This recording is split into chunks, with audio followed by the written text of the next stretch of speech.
What's going on, everybody? Today we are heading over to the theater to check out the brand new film, The Odyssey. Actually, technically, we're not seeing The Odyssey today. I'm filming this part the day before, and we're seeing The Odyssey tomorrow on Saturday. The reason why I'm doing it is because tomorrow, my wife and I have a 7:30 a.m. Yes, 7:30 a.m. IMAX screening of The Odyssey. I didn't think it'd be that full, but look how full it is for 7:30 a.m. and it gets more full and full as the day goes on, which is funny because the standard showings of the movie aren't full at all, but the IMAX, it's pretty full, but I'm really looking forward to this, man.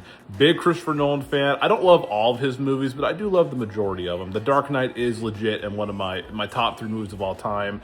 And obviously this movie has had a little bit of controversy. I'm not super worried about that. I'm pretty familiar with the Odyssey story, and so I'm excited to see what this movie has in store.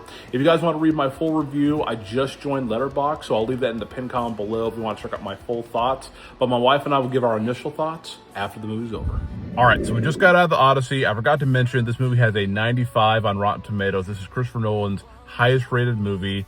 What did I think of the Odyssey? Well, I do have a little bit of issues with it. I think some of the action in the movie, it's very, very cool and spectacle, but when it comes to like the fight choreography, just like with something like The Dark Knight Rises, I don't think Nolan's the best like fist-to-fist combat person, so some felt a little bit clunky, and it could be just because we sat in the handicap spot, because obviously with my foot, it's really, really loud. So usually Christopher Nolan movies, you can't understand what's going on, but this one, it's way, way loud.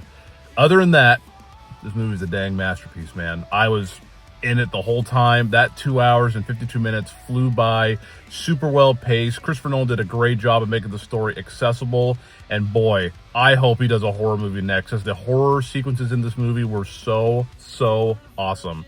This might be in my top 3 Nolan movies. I loved every second of it. The Odyssey is a 10 out of 10. All right, let's go and get my wife's thoughts on the movie.